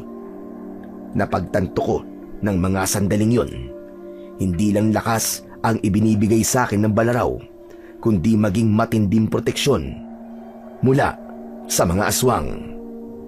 Nang tuluyan na akong nakatayo, ay doon ko na isa-isang pinagsasasaksak ang mga aswang na nakapaligid sa akin gamit ang mahiwagang balaraw. Sunod-sunod silang nagliliyab. Parami ng parami ang mga aswang na umaatake sa akin, pero lahat sila ay sinasaksak ko at nagiging abo. Kahit mag-isa lang ako, ay hindi ako nakakaramdam ng pagod. Mas lalong nagbigay sa akin ng lakas ang mga taong nanonood sa akin, lalo na yung mga nagdadasal para sa akin. Pagkatapos ng ilang minuto na labanan, ay napakarami ng nasusunog na mga aswang ang nasa paligid. Mas kakaunting aswang ang mas piniling tumakas, habang takot na sapitin ang ginawa ko sa mga kasama nila. Hindi nagtagal ay tuluyan ng tumahimik ang buong paligid. Masayang lumapit ang mga tao sa akin para magpasalamat sa aking pakikipaglaban sa mga aswang. Kahit punong-puno ng putik ang aking katawan, ay may ilan pa ring niyakap ako, hanggang sa sabay-sabay ng sumigaw ang mga tao ng Nardong Putik. Paulit-ulit nila akong tinawag sa ganong pangalan. Bahagya akong natawa dahil alam ko na kaya nila ako tinawag na Nardong Putik ay dahil nakipaglaban ako sa mga kampon ng kadiliman habang balot ng putik ang aking buong katawan. Hanggang maya-maya pa, lumapit na sina nanay at tatay sa akin. Napaaray pa ako nang piningot ni nanay ang tenga ko. Ay nako! Ikaw talagang bata ka! Hindi ka marunong makinig sa akin. Talagang mas gusto mo pang ipahamak ang sarili mo kaysa nandun ka lang sa loob ng bahay at ligtas ka. Ang tigas-tigas talaga ng ulo mo. Pambihira ka. Ganyan ka bang pinalaki ng tatay mo? Ha? Manang-mana ka talaga sa kanya. Parehas kayong matigas ang ulo. Aray, Nay. Ang sakit niyo naman pumamingot. Mas nasaktan pa po ako sa inyo kaysa doon sa mga aswang eh. Pero Nay, tignan niyo naman po ang nangyari. Tignan niyo po ang paligid niyo. Napakarami ko pong napatay na aswang. May nakatakas man po, pero kakaunti na lang po. Saka Nay, hindi po ba kayo masaya na nailigtas ko na po ang mga tao dito sa baryo sa mga aswang na yon? Magiging tahimik na po ulit ang baryo na to. Sandaling natigilan si Nanay sa sinabi ko, at nang nakita niya ang mga tao na humahanga sa akin, ay napangiti na rin siya. Pasensya ka na anak, nabigla lang ako. Nag-aalala lang naman ako sa iyo eh. Iniisip ko kasi na baka mamaya mapahamak ka at kung anuhin ka ng mga aswang na yon. Ikaw naman kasi, Mirne. Ayaw mo maniwala sa akin. Sinabi ko naman sa'yo na magtiwala ka lamang kay Nardo. At alam kong kayang-kaya niya ang sarili niya. Kanino pa ba magmamana yan? Di ba? Oo na. Pero hindi niyo naman kasi maaalis sa akin na mag-alala. Kasi nanay ako. Ay Diyos ko. Ang mabuti pa, umuwi na tayo. Paniguradong napagod itong si Nardo sa pakikipaglaban niya sa mga aswang na yan. At kailangan niya muna magpahinga. Tayo na. Umuwi na tayo. O paano, Nardo? Umuwi na raw tayo. Sabi ni Commander. Sige po.